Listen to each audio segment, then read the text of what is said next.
নবী জানে হাদিসে আনা খাতামুন নবিয়্যিন লা নাবিয়্যা বাদি, আমি শেষ নবী, আমার পর আর কোন নবী আসবে না। নবী আসবে না মানে নবীর কাজ কি শেষ হবে নি? বলে না,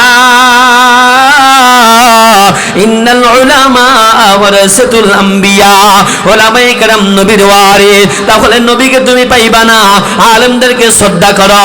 একজন হক্কানি আলেমের চেহারার দিকে কেউ তাকাইলো মানে সে নবীর চেহারার দিকে তাকাইলো।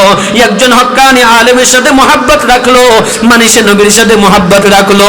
ও বন্ধু, এজন্য আল্লাহ তাআলা বলেন, আমি তোমার সাথে আছি, ইন্নী মাআকুম, আমি তোমার সাথে আছি। এক নম্বর শর্ত, যদি তুমি নামাজ পড়ো। দুই নম্বর, যদি তুমি যাকাত দাও।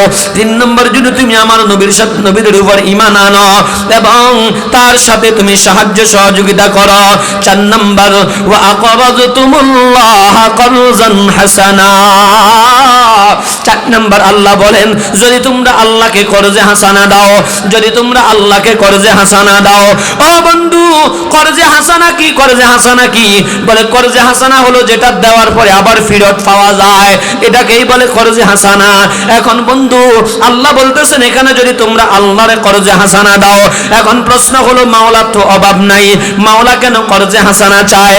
রব্বে কারীম কেন কর্জে হাসানা চাইলেন? ও বন্ধু, ব্যাখ্যা দিতে গিয়া আল্লাহু আকবার খুদিফাত জুলফিকার ওয়ালা চমৎকার একটা ঘটনা আনছেন। ওই ঘটনা বলিয়াই আমি শেষ করব। আব্দুল্লাহ ইবনে মুবারক রাহমাতুল্লাহি আলাইহি যারা নবীজিকে দেখেছে ঈমান আমল নিয়া, কালিমা পড়া অবস্থায় নবীজিকে দেখছে এবং ওই ঈমান নিয়া মারা গেছে, ওদেরকে বলে সাহাবী। যারা সাহাবীকে দেখছে ওদেরকে বলে তাবেঈ। যারা তাবেঈকে দেখছে ওদেরকে বলে তবে তাবেঈ। এই তৃতীয় পর্যায়ে আয়েশা আব্দুল্লাহ ইবনে মুবারক হলেন তবে তাবেঈ। আব্দুল্লাহ ইবনে মুবারক কোটিপতির সন্তান, বড় লোকের সন্তান। প্রত্যেক বছর নিজে হজ করতেন এবং 1000 হাজীকে নিজের পকেটের টাকা দিয়ে হজ করাইতেন। সুবহানাল্লাহ কি প্রধান বক্তার সময় কইবেন না? একটু জোরে কন না সুবহানাল্লাহ। আপনারা কথাগুলা কি বুঝতেছেন, শুনতেছেন না? শুধু শুনতেছেন, বুঝতেছেন না? শুনলে বুঝলে মাঝে মধ্যে তো কথাবার্তা কইতে হয়। আগে আপনাকে হুড়ান না, নতুন হুড়ান মানুষ হলে মেয়ে আবার এতবার জিজ্ঞান লাগে। নতুন হলে না কইতেন বলে এত নতুন নতুন নতুন কেন? যে কথা কেন মেডাল আছে না, বুঝছে না, বুঝছে না, নতুন।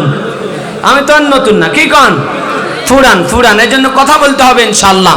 হ্যাঁ না সুবহানাল্লাহ আলহামদুলিল্লাহ আওয়াজ দিতে হবে। পারবেন না ইনশাআল্লাহ?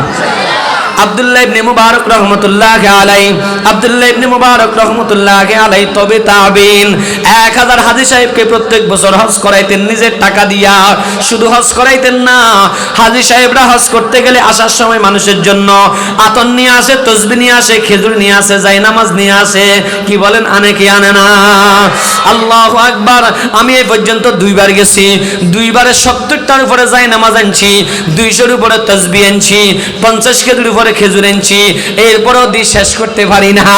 আল্লাহু আকবার। আব্দুল্লাহ ইবনে মুবারক রাহমাতুল্লাহি আলাইহি 1000 হাজী সাহেবরে নিছেন, নিয়া ওকাস নামক একটা বাজার আছে, ওকাস বাজার তদানীন্তন সময় ছিল। ওই ওকাস বাজারের সমস্ত ব্যবসায়ীরা আব্দুল্লাহ ইবনে মুবারককে চিনে।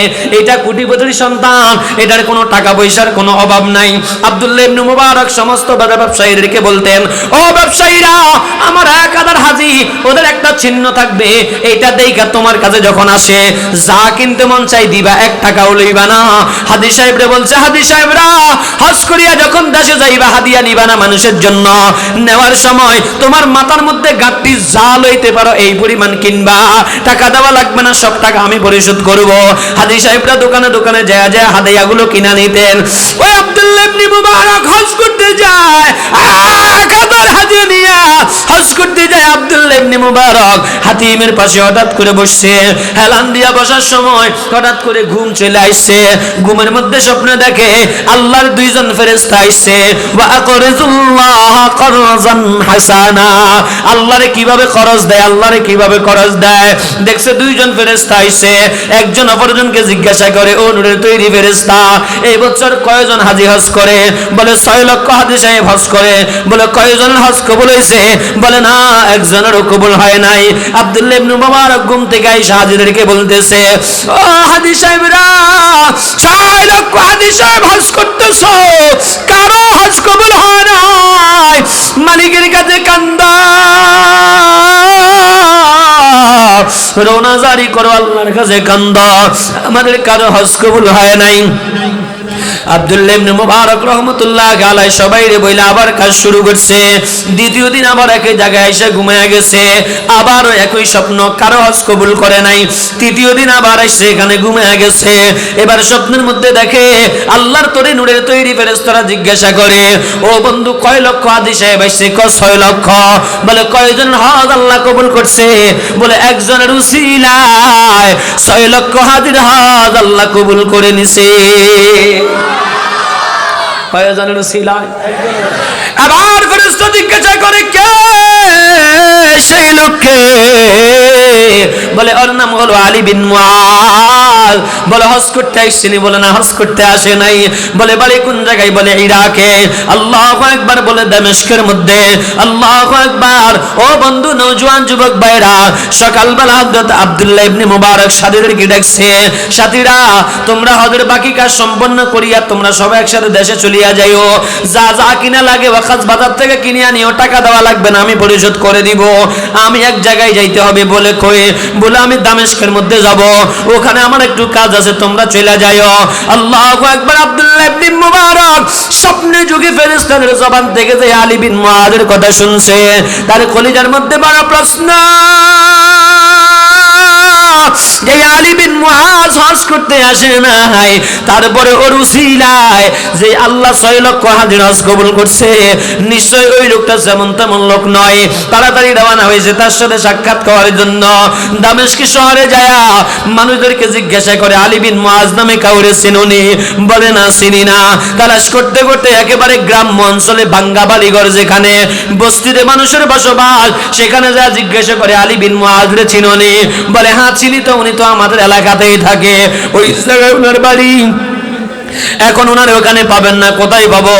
বাজারের চতুর্থ গলিতে একটা মুসির ঘর আছে, ওই মুসির দোকানে বৈশা বৈশা উনি মানুষের জুতা সেলাই করে, জুতা কালি করে। আব্দুল্লাহ ইবনে মুবারকের কলিজার মধ্যে প্রশ্ন, এত বড় বুজুর্গ যার একজন উসিলায় আল্লাহ 6 লক্ষ হাজির হজ কবুল করছে, সে বুঝি একজন সাধারণ মুসি? আল্লাহু আকবার, আল্লাহু আকবার। বন্ধু, আব্দুল্লাহ ইবনে মুবারক রওনা হয়ে গেছে, যা দেখে একজন মানুষ জুতা সেলাই করে নিচের দিকে তাকায়া সালাম দিছে, যে আসসালামু আলাইকুম ওয়া রাহমাতুল্লাহ। সালামটা দেওয়ার পরে আলী বিন মুআজ জুতা সেলাই করে আর উপরের দিকে তাকায় আর কয়, ওয়া আলাইকুমুস সালাম। আপনি কে? চেহারাটা এত সুন্দর লাগে, নূরানি চেহারা, তাকাইলে বড় মায়া লাগে, চেহারার দিকে তাকাইলে বড় হয় নেককার নেককার লাগে। ও বন্ধু, নামাজের চেহারার দিকে তাকাইলে আলাদা বোঝা যায়, বেনামাজির চেহারার দিকে তাকাইলেও আলাদা বোঝা যায়। আওয়াজ দিয়া কোন কথা ঠিক কিনা?